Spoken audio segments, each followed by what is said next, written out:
Good evening, and welcome back to Page by Living Page. Tonight, we will read a tale of a nurse whom, in the care of the child bestowed upon her, witnesses some strange happenings in a lord's manor house far in the north.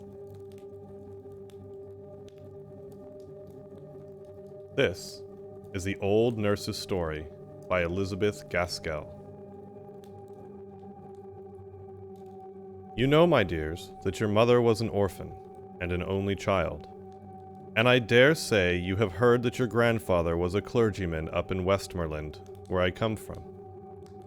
I was just a girl in the village school when, one day, your grandmother came in to ask the mistress if there was any scholar there who would do for a nursemaid. And mighty proud I was, I can tell ye, when the mistress called me up and spoke to my being a good girl at my needle, and a steady, honest girl, and one whose parents were very respectable, though they might be poor. I thought I should like nothing better than to serve the pretty young lady who was blushing as deep as I was as she spoke of the coming baby and what I should have to do with it. However, I see you don't care so much for this part of my story as for what you think is to come, so I'll tell you at once.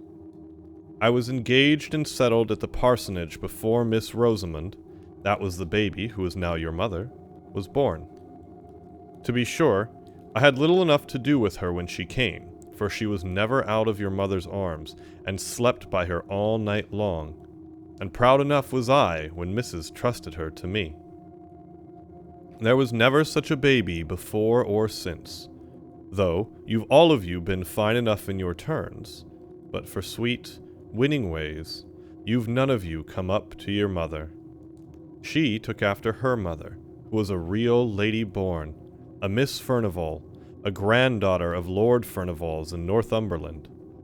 I believe she had neither brother nor sister, and had been brought up in my lord's family till she had married your grandfather, who was just a curate, son of a shopkeeper in Carlisle, but a clever, fine gentleman as ever was, and one who was a right-down hard worker in his parish, which was very wide and scattered all abroad over the Westmoreland fells. When our mother, little Miss Rosamond, was about 4 or 5 years old, both her parents died in a fortnight, one after the other. Ugh, that was a sad time. My pretty young mistress and me was looking for another baby when my master came home from one of his long rides, wet and tired, and took the fever he died of. And then she never held up her head again, but just lived to see her dead baby and have it laid on her breast before she sighed away her life. My mistress had asked me, on her deathbed, never to leave Miss Rosamond. But even if she had never spoken a word, I would have gone with that little child to the ends of the world. The next thing, and before we had well stilled our sobs, the executors and guardians came to settle the affairs. They were my poor young mistress's own cousin, Lord Furnivall, and Mr. Erstwaite, my master's brother, a shopkeeper in Manchester. Not so well-to-do then as he was afterwards, and with a large family rising about him. Well, I don't know if it was in their settling, or because of a letter my mistress wrote on her deathbed to my cousin, my lord, but somehow it was settled that Miss Rosamond and me were to go to Furnivall Manor House in Northumberland, and my lord spoke as if it had been her mother's wish that she should live with his family, and as if he had no objections, or that one or two, more or less, could make no difference in so grand a household. So, though that was not the way in which I should have wished the coming of my bright and pretty pet to have been looked at, who was like a sunbeam in my family, be it never so grand, I was well pleased that all the folks in the dale should stare and admire when they heard I was going to be young lady's maid at my Lord Furnivall's at Furnivall Manor. But I made a mistake in thinking we were to go and live where my lord did.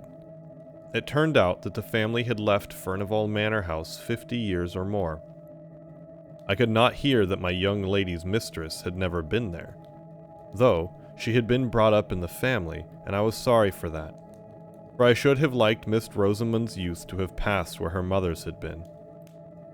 My lord's gentleman, from whom I asked as man questions as I durst, said that the manor house was at the foot of the Cumberland Fells, and a very grand place, that an old Miss Furnivall, the great aunt of my lord's, lived there, with only a few servants, but that it was a very healthy place, and my lord had thought that it would suit Miss Rosamond very well for a few years, and that her being there might perhaps amuse his old aunt. I was bidden by my lord to have Miss Rosamond's things ready by a certain day. He was a stern, proud man, as they say all the lords Furnivall were, and he never spoke a word more than was necessary. Folk did say he had loved my young mistress, but that, because she knew that his father would object, she would never listen to him, and married Mr. Erstwaite. But I don't know. He never married at any rate, but he never took much notice of Miss Rosamond, which I thought he might have done if he had cared for her dead mother. He sent his gentleman with us to the manor house, telling him to join him at Newcastle that same evening, so there was no great length of time for him to make us known to all the strangers before he, too, shook us off, and we were left, two lonely young things, I was not yet 18, in the great old manor house. It seems like yesterday that we drove there. We had left our own dear parsonage very early, and we had both cried as if our hearts would break, though we were traveling in my lord's carriage, which I thought so much of once. And now it was long past noon on a September day, and we stopped to change horses for the last time at a little smoky town, all full of colliers and miners. Miss Rosamond had fallen asleep, but Mr. He told me to waken her, and that she might see the park and the manor house as we drove up. I thought it rather a pity, but I did what he bade me, for fear he should complain of me to my lord. We had left all signs of a town, or even a village, and were then inside the gates of a large wild park, not like the parks here in the south, but with rocks and the noise of running water and gnarled thorn trees and old oaks, all white and peeled with age. The road went up about 2 miles, and then we saw a great and stately house with many trees close around it, so close that in some places their branches dragged against the walls when the wind blew, and some hung broken down, for no one seemed to take much charge of the place, to lop the wood, or to keep the moss-covered carriageway in order. Only in front of the house was all clear. The great oval drive was without a weed, and neither tree nor creeper was allowed to grow over the long, many-windowed front, at both sides of which a wing projected, which were each the ends of other side fronts of the house, although it was so desolate, was even grander than I had expected. Behind it rose the fells, which seemed unenclosed and bare enough, and on the left hand of the house, as you stood facing it, was a little old-fashioned flower garden, as I found out afterwards. A door opened out on it from the front west. It had been scooped out of the thick ark wood for some old Lady Furnivall, but the branches of the great forest trees had grown and overshadowed it again, and there were very few flowers that would live there at the time. When we drove up to the great front entrance and went into the hall, I thought we should be lost. It was so large and vast and grand. There was a chandelier all of bronze hung down from the middle of the ceiling, and I had never seen one before and looked at it all in amaze. Then, at one end of the hall was a great fireplace, as large as the sides of the houses in my country, and massy andirons and dogs to hold the wood, and by it were heavy old-fashioned sofas. At the opposite end of the hall, to the left as you went in, on the western side, was an organ built into the wall, and so large that it filled up the best part of that end. Beyond it, on the same side, was a door, and opposite, on each side of the fireplace, were also doors leading to the east front. But those I never went through as long as I stayed in the house, so I can't tell you what lay beyond. The afternoon was closing in, and the hall, which had no fire lighted in it, looked dark and gloomy, but we did not stay there a moment. The old servant, who had opened the door for us, bowed to Mr. Henry, and took us in through the door at the further side of the great organ, and led us through several smaller halls and passages into the west drawing room, where he said that Miss Furnivall was sitting. Poor little Miss Rosamond was held very tight to me, as if she were scared and lost in that great place. And as for myself, I was not much better. The west drawing room was very cheerful looking, with a warm fire in it and plenty of good, comfortable furniture about. Miss Furnivall was an old lady, not far from 80, I should think, but I do not know. She was thin and tall, and had a face as full of fine wrinkles as if they had been drawn all over it with a needler's point. Her eyes were very watchful to make up, I suppose, for her being so deaf as to be obliged to use a trumpet. Sitting with her, working at the same great piece of tapestry, was Mrs. Stark, her maid and companion, and almost as old as she was. She had lived with Miss Furnivall ever since they both were young, and now she seemed more like a friend than a servant. She looked so cold and gray and stony, as if she had never cared or loved for anyone, and I don't suppose she did care for anyone except her mistress. And, owing to the great deafness of the latter, Mrs. Stark treated her very much as if she were a child. Mr. Henry gave some message from my lord, and then he bowed goodbye to us all, taking no notice of my sweet little Rosamond's outstretched hand, and left us standing there, being looked at by the two old ladies through their spectacles. I was right glad when they rung for the old footman who had shown us in at first, and told him to take us to our rooms. So we went out to that great drawing room, and into another sitting room, and out of that, and then up a great flight of stairs, and along a broad gallery, which was something like a library, having books all down one side, and windows and writing tables all down the other, till we came to our rooms, which I was not sorry to hear were just over the kitchens, for I began to think I should be lost in that wilderness of a house. There was an old nursery that had been used for all the little lords and ladies long ago, with a pleasant fire burning in the grate, and the kettle boiling on the hob, and tea things spread out on the table. And out of that room was the night nursery with a little crib for Miss Rosamond close to my bed. And old James called up Dorothy his wife, to bid us welcome, and both he and she were so hospitable and kind that by and by Miss Rosamond and me felt quite at home, and by the time the tea was over, she was sitting on Dorothy's knee and chattering away as fast as her little tongue could go.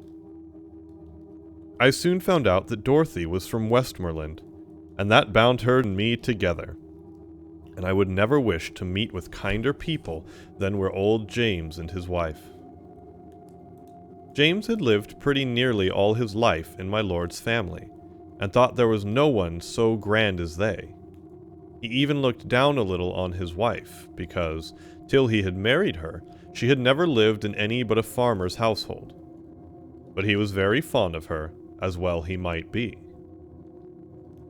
They had one servant under them to do all the rough work. Agnes, they called her, and she and me and James and Dorothy, with Miss Furnivall and Miss Stark, made up the family, always remembering my sweet little Miss Rosamond. I used to wonder what they had done before she came. They thought so much of her now. Kitchen and drawing room, it was all the same. The hard, sad Miss Furnivall and the cold Mrs. Stark looked pleased when she came fluttering in like a bird, playing and pranking hither and thither, with a continual murmur and pretty prattle of gladness.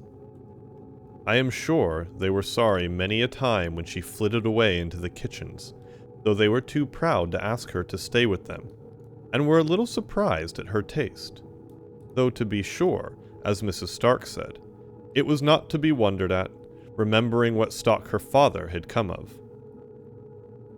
The great, old, rambling house was a famous place for little Miss Rosamond. She made expeditions all over it, with me at her heels. All except the east wing, which was never opened, and whither we never thought of going. But in the western and northern part was many a pleasant room, full of things that were curiosities to us, though they might not have been to people who had seen more. The windows were darkened by the sweeping boughs of the trees and the ivy which had overgrown them, but in the green gloom we could manage to see old china jars and carved ivory boxes and great heavy old books, and above all, the old pictures. Once, I remember, my darling would have Dorothy go with us to tell us who all they were. For there were portraits of some of my lord's family, though Dorothy could not tell us the names of every one. We had gone through most of the rooms when we came to the old state drawing room over the hall, and there was a picture of Miss Furnivall, or, as she was called in those days, Miss Grace, for she was the younger sister. Such a beauty she must have been, but with such a set, proud look, and such scorn looking out of her handsome eyes, with her eyebrows just a little raised, as if she wondered how anyone could have the impertinence to look at her, and her lip curled as it was as we stood there gazing. She had a dress on, the like of which I had never seen before, but it was all the fashion when she was young. A hat of some soft white stuff like beaver, pulled a little over her brows, and a beautiful plume of feathers sweeping round it on one side. And her gown of blue satin was open in front to a quilt like winter snow. "Well, to be sure," said I, when I had gazed my fill. "Flesh is grass, they do say. But who would have thought that Miss Furnivall had been such an out-and-out beauty, to see her now?" "Yes," said Dorothy, "folks change sadly. But if what my master's father used to say was true, Miss Furnivall, the elder sister, was handsomer than Miss Grace. Her picture is here somewhere, but if I show it to you, you must never let on, even to James, that you have seen it. Can the little lady hold her tongue, you think?" asked she. I was not so sure, for she was such a sweet little, bold, open-spoken child.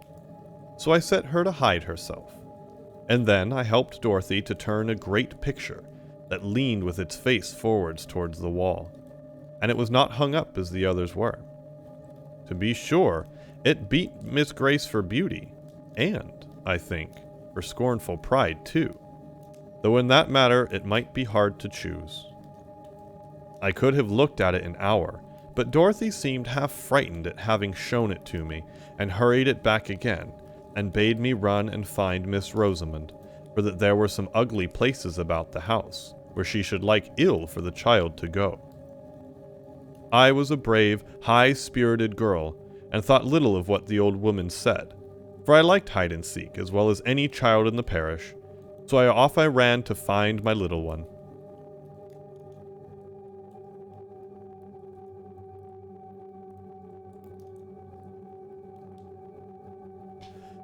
As winter drew on, and the days grew shorter, I was sometimes almost certain that I heard a noise as if someone was playing on the great organ in the hall. I did not hear it every evening, but, certainly, I did very often, usually when I was sitting with Miss Rosamond, after I had put her to bed, and keeping quite still and silent in the bedroom. Then I used to hear it booming and swelling away in the distance. The first night, when I went down to my supper, I asked Dorothy who had been playing music, and James said very shortly that I was going to take the wind sowing among the trees for music. But I saw Dorothy look at him very fearfully, and Bessie, the kitchen maid, said something beneath her breath, and went quite white. I saw they did not like my question, so I held my peace till I was with Dorothy alone, when I knew I could get a good deal out of her. So, the next day, I watched my time, and I coaxed and asked her who it was that played the organ. For I knew that it was the organ and not the wind well enough, for all I had kept silence before James. But Dorothy had had her lesson, I'll warrant, and never a word could I get from her. So then I tried Bessie, though I had always held my head rather above her, as I was even to James and Dorothy, and she was little better than their servant. So she said I must never, never tell, and if I ever told, I was never to say she had told me. But it was a very strange noise, and she had heard it many a time, but most of all on winter nights and before storms. And folks did say it was the old lord playing on the great organ in the hall, just as he used to do when he was alive. But who the old lord was, or why he played, and why he played on stormy winter evenings in particular, she either could not, or would not, tell me. Well, I told you I had a brave heart, and I thought it was a rather pleasant thing to have that grand music rolling about the house, let who would be the player.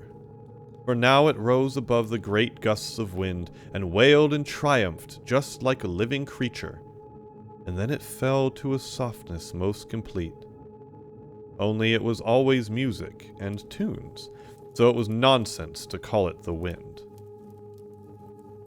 I thought at first that it might be Miss Furnivall who played, unknown to Bessie. But one day, when I was in the hall by myself, I opened the organ and peeped all about it and around it, as I had done to the organ in Crosthwaite Church once before. And I saw it was all broken and destroyed inside, though it looked so brave and fine.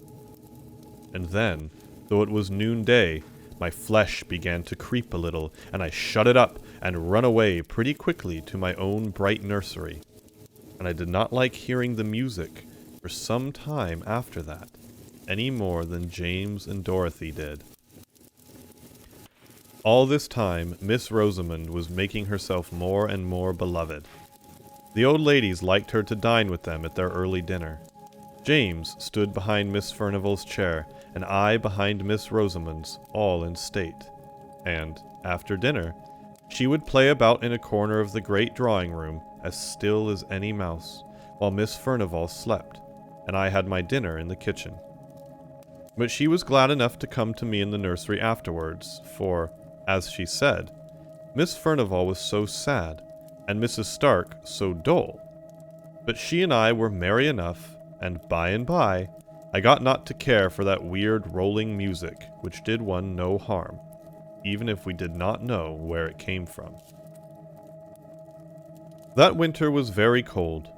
In the middle of October, frosts began, and lasted many, many weeks. I remember one day at dinner, Miss Furnivall lifted up her head, heavy eyes, and said to Mrs. Stark, "I'm afraid we shall have a terrible winter," in a strange kind of meaning way. But Mrs. Stark pretended not to hear, and talked very loud of something else. My little lad, and I did not care for the frost, not we, as long as it was dry, we climbed up the steep brows behind the house, and went up on the fells which were bleak and bare enough, and there we ran races in the fresh, sharp air, and once we came down by a new path that took us past the 2 old gnarled holly trees, which grew about halfway down by the east side of the house. But the days grew shorter and shorter, and the old lord, if it was he, played away more and more stormily and sadly on the great organ. On Sunday afternoon, it must have been towards the end of November, I asked Dorothy to take charge of little Missy when she came out of the drawing-room, after Miss Furnivall had had her nap, for it was too cold to take her to church with me, and yet I wanted to go. And Dorothy was glad enough to promise, and was so fond of the child that all seemed well, and Bessie and I set off very briskly, though the sky hung heavy and black over the white earth, as if the night had never fully gone away, and the air, though still, was very biting and keen. "We must have a fall of snow," said Bessie to me. And sure enough, even while we were in church, it came down thick, in great large flakes, so thick it almost darkened the windows. It had stopped snowing before we came out, but it lay soft, thick, and deep beneath our feet as we tramped home. Before we got to the hall, the moon rose, and I think it was lighter then, what with the moon and what with the white dazzling snow, than it had been when we went to church between 2 and 3 o'clock. I have not told that Miss Furnival and Mrs. Stark never went to church. They used to read the prayers together in their quiet, gloomy way. They seemed to feel the Sunday very long without their tapestry work to be busy at. So, when went to Dorothy in the kitchen to fetch Miss Rosamond and take her upstairs with me, I did not much wonder when the old woman told me that the ladies had kept the child with them, and that she had never come to the kitchen, as I had bidden her, when she was tired of behaving pretty in the drawing-room. So I took off my things and went to find her, and bring her to her supper in the nursery.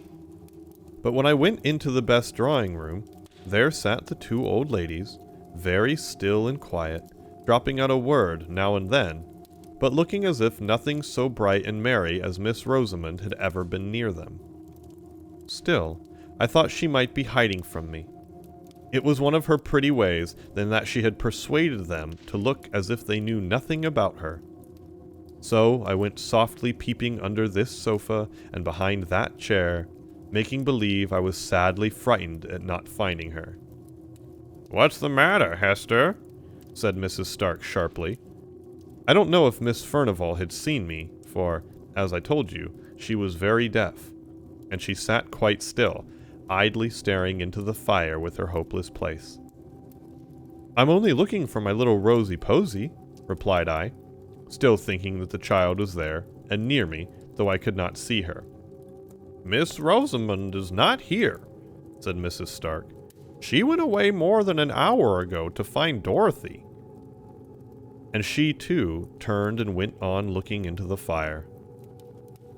My heart sank at this, and I began to wish I had never left my darling. I went back to Dorothy and told her. James was gone out for the day, but she and me and Bessie took lights and went up into the nursery first, and then we roamed over the great large house, calling and entreating Miss Rosamond to come out of her hiding place, and not frighten us to death in that way any longer. But there was no answer, no sound. "Oh!" I said at last, "can she have gone into the east wing and hidden there?" But Dorothy said it was not possible, for that she herself had never been in there, that the doors were always locked, and my Lord Steward had the keys, she believed.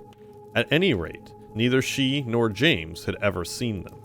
So, I said I would go back and see if, after all, she was not hidden in the drawing-room, unknown to the old ladies.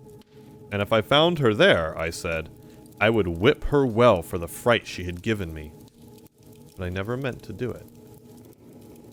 Well, I went back to the west drawing-room, and I told Mrs. Stark we could not find her anywhere, and asked for leave to look all about the furniture there, for I thought now that she might have fallen asleep in some worn hidden corner. But no! We looked. Miss Furnival got up and looked, trembling all over, and she was nowhere there. Then we sent off again, everyone into the house, and looked in all the places we had searched before, but we could not find her. Miss Furnival shivered and shook so much that Mrs. Stark took her back into the warm drawing-room, but not before they had made me promise to bring her to them when she was found. Well a day! I began to think she would never be found, and when that thought took me out into the great front court, all covered with snow. I was upstairs when I looked out, but it was such clear moonlight I could quite plainly see 2 little footprints which might be traced from the hall door and round the corner of the east wing. I don't know how, but I got down, but I tugged open the great, stiff hall door, and throwing the skirt over my gown of my head for a cloak, I ran out. I turned the east corner, and there a black shadow fell on the snow, But when I came again into the moonlight, there were the little footmarks going up to the fells. It was bitter cold, so cold that the air almost took the skin off my face as I ran, but I ran on, crying to think how my poor little darling must be perished and frightened. I was within sight of the holly trees when I saw a shepherd coming down the hill, bearing something in his arms, wrapped in his maud. He shouted to me, and asked me if I had lost a bairn, and, when I could not speak for crying, he bore towards me, and I saw my wee bairnie lying still and white and stiff in his arms, as if she had been dead. He told me he had been up the fells to gather in his sheep before the deep cold of night came on, and that under the holly trees, black marks on the hillside where no other bush was for miles around, he had found my little lady, my lamb, my queen, my darling, stiff and cold in the terrible sleep which is frost begotten. Oh, the joy and the tears of having her in my arms once again, for I would not let him carry her, but took her, Maud and all, into my own arms, and held her near my own warm neck and heart, and felt the life stealing slowly back again into her little gentle limbs. But she was still insensible when we reached the gall, and I had no breath for speech. We went in by the kitchen door. "Bring the warming pan," said I, and I carried her up the stairs and began undressing her by the nursery fire which Bess had kept up. I called my little Lammy all the sweet and playful names I could think of, even while my eyes were blinded by my tears, and at length she opened her large blue eyes.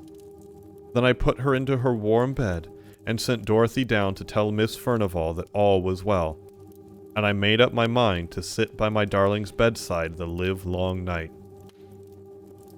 She fell away into a soft sleep as soon as her pretty head had touched the pillow, and I watched her till morning light, when she waked up bright and clear, or so I thought at first, and, my dears, so I think now. She said that she had fancied she would like to go to Dorothy, for that both the old ladies were asleep, and it was very dull in the drawing room, and that, as she was going throng the west lobby, she saw the snow through the high window falling, soft and steady, but she wanted to see it lying pretty and white on the ground, so she made her way into the great hall, and then, going to the window, she saw it bright and soft upon the drive. But while she stood there, she saw a little girl. Not as old as she was, but so pretty, said my darling, and this little girl beckoned to me to come out, and oh, she was so pretty and so sweet. I could not choose but to go. And then this other little girl had taken her by the hand, and side by side, the two had gone round the east corner. "Now you are a naughty little girl and telling stories," said I. "What would your good mamma, that is in heaven, and never told a story in her life, say to her little Rosamond if she heard her, and I dare say she does, telling stories?" "Indeed, Hester," sobbed out my child, "I'm telling you true. Indeed I am." "Don't tell me," said I, very stern. "I tracked you by your footmarks through the snow, and there were only yours to be seen. And if Anne had had a little girl to go hand in hand with you up the hill, don't you think the footprints would have gone along with yours?" "I can't help it, dear, dear Hester," said she, crying. "If they did not, I never looked at her feet, but she held my hand fast and tight in her little one, and it was very, very cold.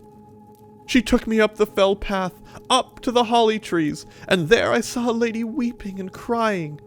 But when she saw me, she hushed her weeping, and smiled very proud and grand, and took me on her knee, and began to lull me to sleep. And that's all, Hester, but that is true, and my dear mamma knows it is," said she, crying.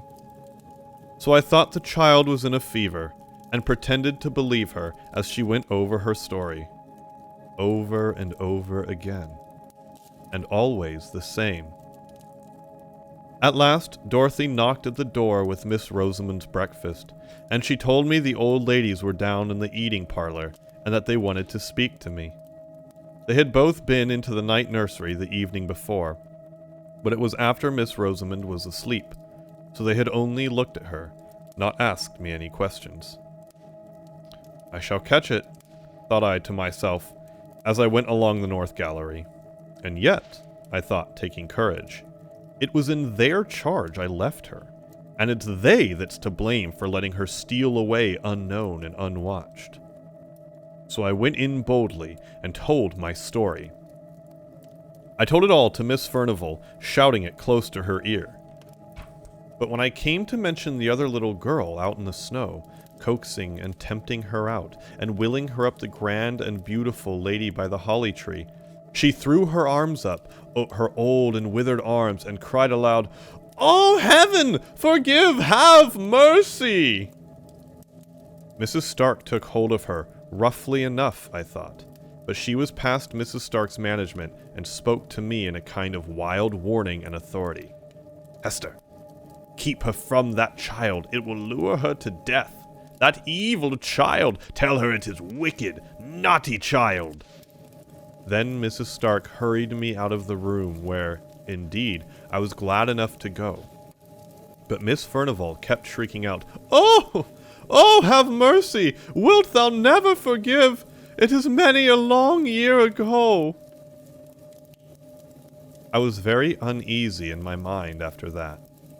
I durst never leave Miss Rosamond, night or day, for fear lest she might slip off again, after some fancy or other, and all the more, because I thought I could make out that Miss Furnivall was crazy, from their odd ways about her, and I was afraid lest something of the same kind, which might be in the family, you know, hung over my darling. And the great frost never ceased all this time, and whenever it was a more stormy night than usual, between the gusts and through the wind, we heard the old lord playing on the great organ. But, old lord or not, whenever Miss Rosamond went, there I followed. For my love of her, pretty, helpless orphan, was stronger than my fear of that grand and terrible sound. Besides, it rested with me to keep her cheerful and merry, as beseemed her age. So we played together, and wandered together, here and there and everywhere, for I never dared to lose sight of her again in that large and rambling house.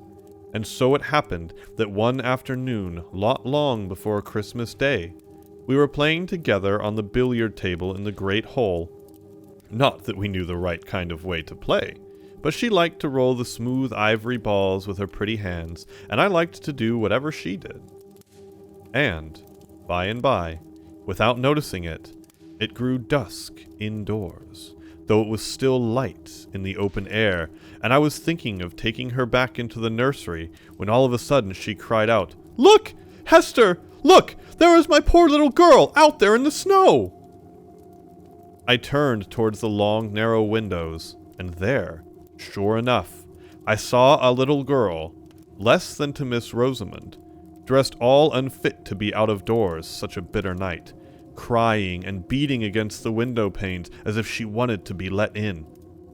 She seemed to sob and wail till Miss Rosamond could bear it no longer and was flying to the door to open it, when, all of a sudden, and close upon us, the great organ pealed out so loud and thundering it fairly made me tremble, and all the more when I remembered that, even in the stillness of that dead, cold weather, I heard no sound of little battering hands upon the window glass, although the phantom child had seemed to put forth all its force, and, although I had seen it wail and cry, no faintest touch of sound had befallen upon my ears.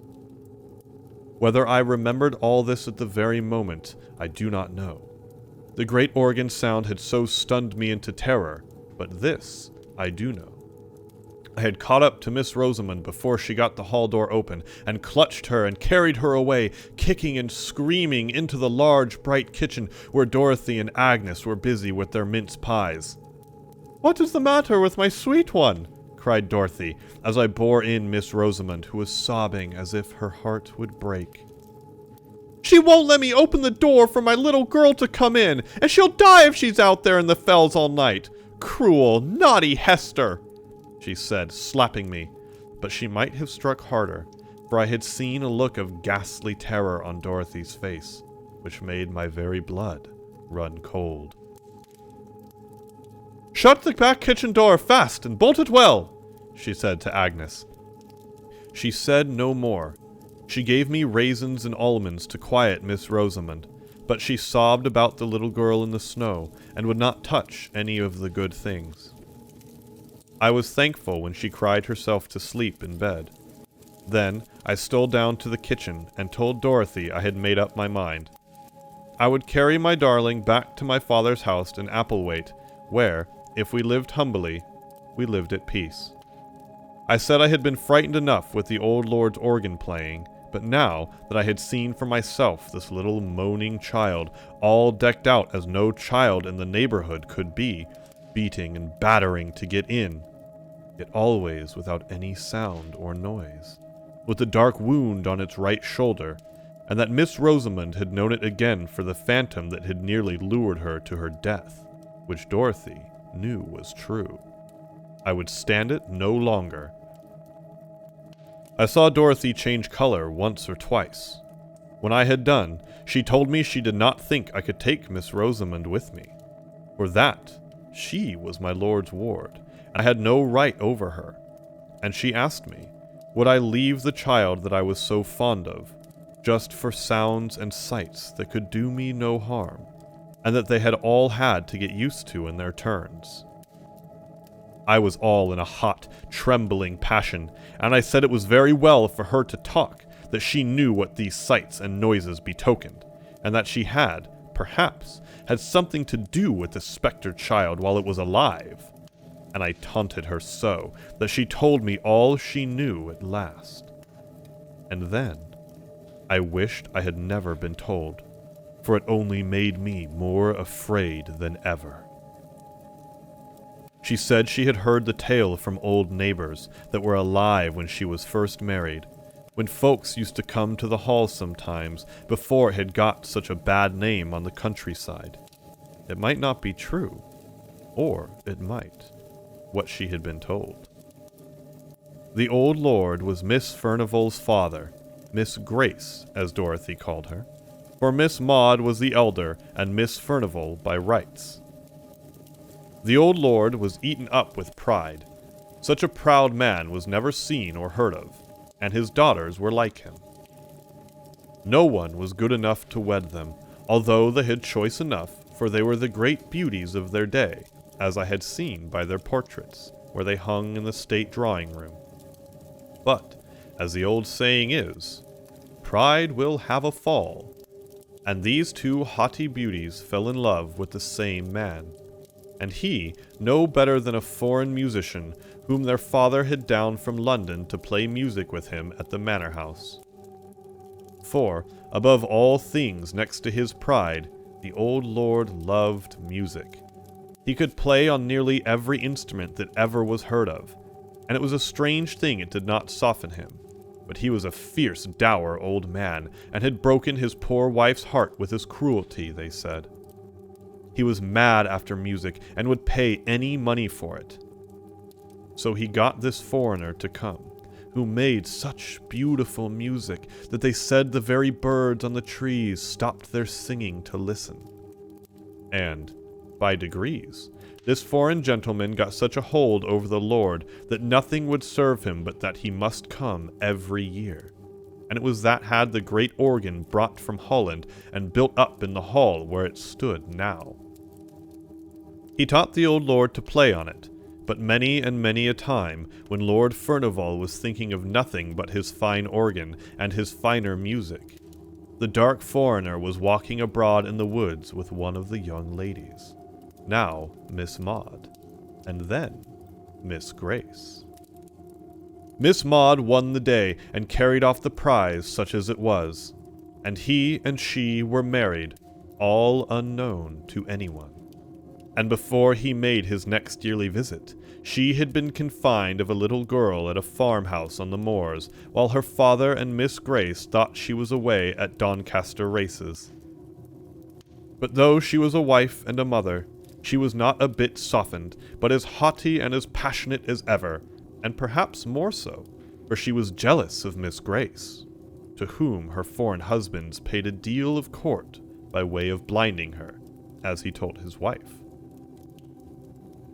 But Miss Grace triumphed over Miss Maud, and Miss Maud grew fiercer and fiercer, both with her husband and with her sister, and the former, who could easily shake off what was disagreeable and hide himself in foreign countries, went away a month before his usual time that summer, and half-threatened that he would never come back again. Meanwhile, the little girl was left at the farmhouse, and her mother used to have her horse saddled and galloped wildly over the hills to see her once every week, at the very east. For where she loved, and where she hated, and the old lord went on playing on his organ, and the servants thought the sweet music he made had soothed down his awful temper, of which, Dorothy said, some terrible tales could be told. He grew infirm, too, and had to walk with a crutch, and his son, that was the present Lord Furnival's father, was with the army in America, and the other son at sea, so Miss Maud had it her pretty much own way. And she had Miss Grace grew colder and bitterer to each other every day, till, at last, they hardly ever spoke, except when the old lord was by. The foreign musician came again the next summer, but it was for the last time, for they led him such a life with their jealousy and their passions that he grew weary and went away and never was heard of again. And Miss Maud, who had always meant to have her marriage acknowledged when her father should be dead, was left now a deserted wife, whom nobody knew to have been married, with a child that she dared not own, although she loved it to distraction, living with a father whom she feared, and a sister whom she hated. When the next summer passed over and the dark foreigner never came, both Miss Maud and Miss Grace grew gloomy and sad. They had a haggard look about them, though they looked handsome as ever. But by and by Miss Maud brightened, for her father grew more and more infirm, and more than ever carried away by his music. And she and Miss Grace lived almost entirely apart, having separate rooms, the one on the west side, Miss Maud on the east, those very rooms which were now shut up. So she thought she might have her little girl with her, and no one need ever know, except those who dared not speak about it, and were bound to believe that it was, as she said, a cottager's child she had taken a fancy to. All this, Dorothy said, was pretty well known, but what came afterwards, no one knew, except Miss Grace and Mrs. Stark, who was even then her maid, and much more of a friend to her than ever her sister had been. But the servants supposed, from words that were dropped, that Miss Maud had triumphed over Miss Grace, and told her all the time the dark foreigner had been mocking her with pretended love. He was her own husband. The color left Miss Grace's cheek and lips that very day forever. And she had heard so many a time that sooner or later she would have her revenge. And Mrs. Stark was forever spying about the east rooms.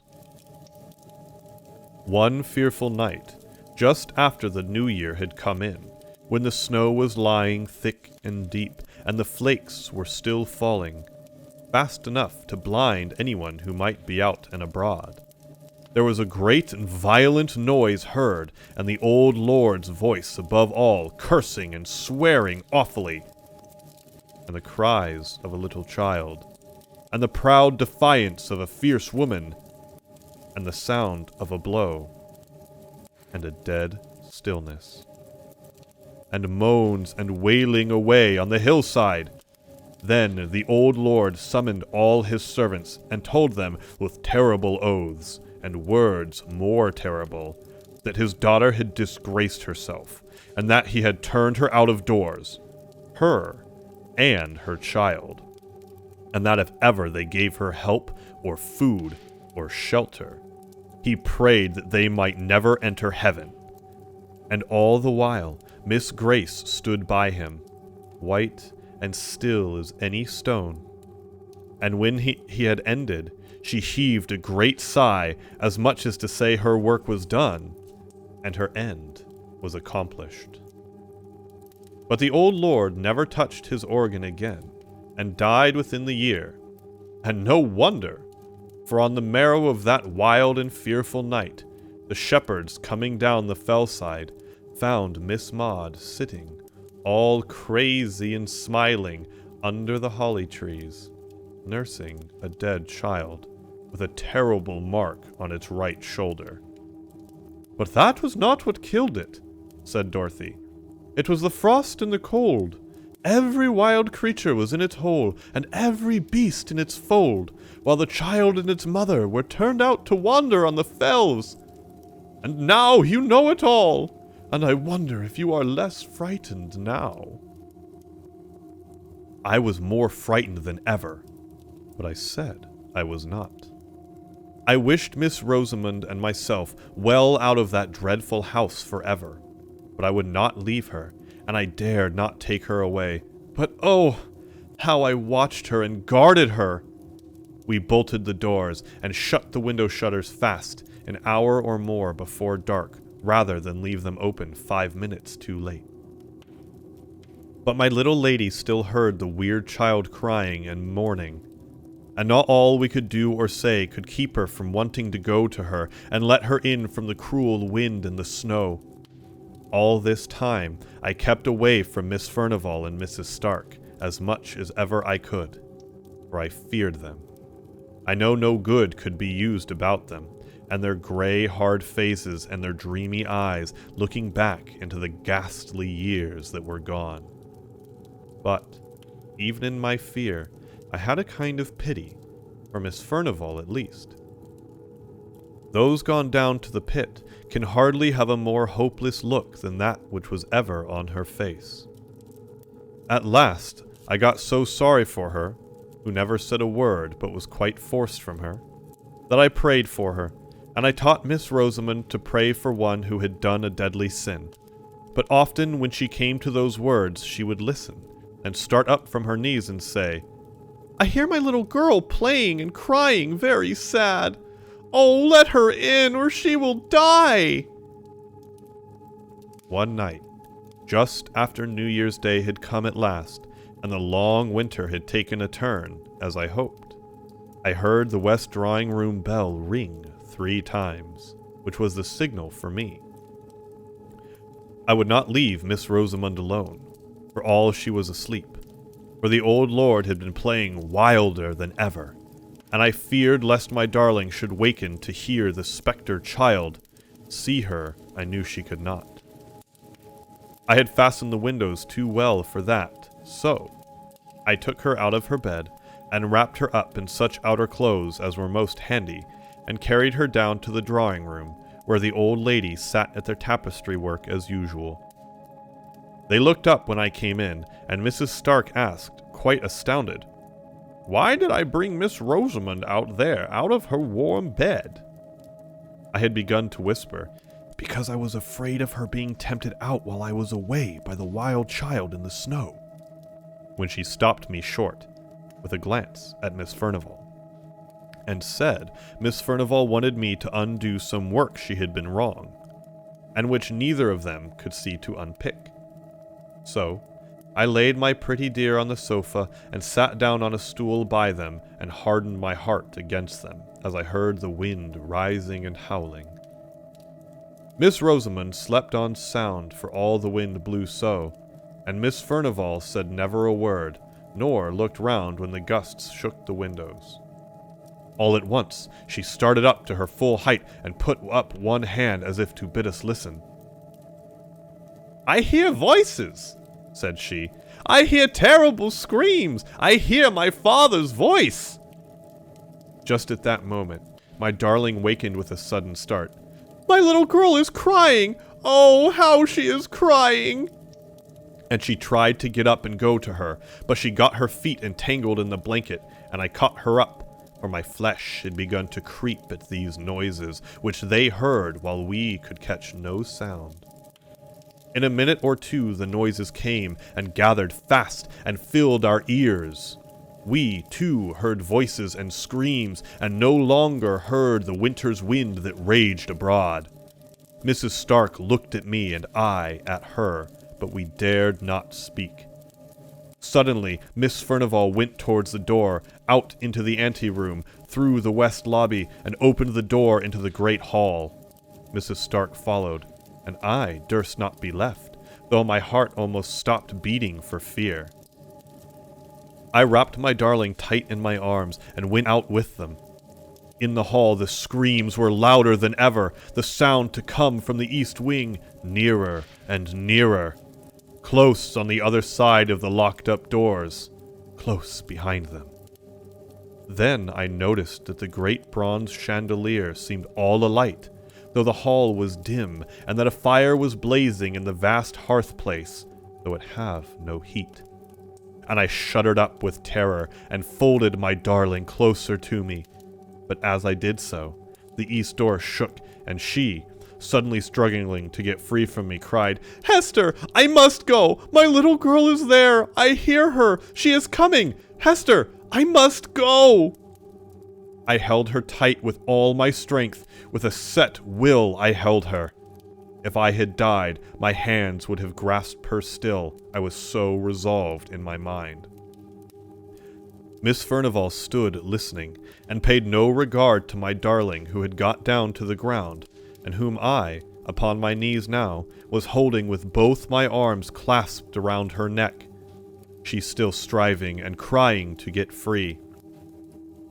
All at once, the east door gave way with a thundering crash, as if torn open in a violent passion, and there came into that broad and mysterious light the figure of a tall, old man, with gray hair and gleaming eyes. He drove before him, with many a relentless gesture of abhorrence, a stern and beautiful woman, with a little child clinging to her dress. "Oh, Hester, Hester!" cried Rosamond. "It's the lady below the holly trees, and my little girl is with her. Hester, Hester, let me go to her. They are drawing me to them. I feel them. I must go." Again, she was almost convulsed by her efforts to get away, but I held her tighter and tighter, till I feared I should do her a hurt, but rather than let her go towards those terrible phantoms. They passed along towards the great hall door, where the winds howled and ravened for their prey. But before they reached that, the lady turned, and I could see that she defied the old man with a fierce and proud defiance. But then she quailed, and then she threw up her arms wildly and piteously to smile her child, her little child, from a blow from his uplifted crutch. And Miss Rosamond was torn as by a power stronger than mine, and writhed in my arms, and sobbed, for by this time the poor darling was growing faint. "They want me to go with them onto the fells. They are drawing me to them. Oh, my little girl! I would come, but cruel, wicked Hester holds me very tight." But when she saw the uplifted crutch, she swooned away, and I thanked God for it. Just at this moment, when the tall old man, his hair streaming as in the blast of a furnace, was going to strike the little shrinking child, Miss Furnival, the old woman by my side, cried out, "Oh, father, spare the little innocent child!" But just then we all saw, another phantom shape itself and grow clear out of the blue and misty light that filled the hall. We had not seen her till now, for it was another lady who stood by the old man, with a look of relentless hate and triumphant scorn. That figure was very beautiful to look upon, with a soft white hat drawn down over the proud brows, and a red and curling lip. It was dressed in an open robe of blue satin. I had seen that figure before. It was the likeness of Miss Furnival in her youth, and the terrible phantoms moved on, regardless of old Miss Furnival's wild entreaty. And the uplifted crutch fell on the right shoulder of the little child, and the younger sister looked on, stony and deadly serene. But at that moment, the dim lights and the fire that gave no heat went out of themselves, and Miss Furnival lay at our feet, stricken down by the palsy. Death-stricken. Yes, she was carried to her bed that night, never to rise again. She lay with her face to the wall, muttering low, but muttering alay. Alas, alas, what is done in youth can never be undone in age. What is done in youth can never be undone in age.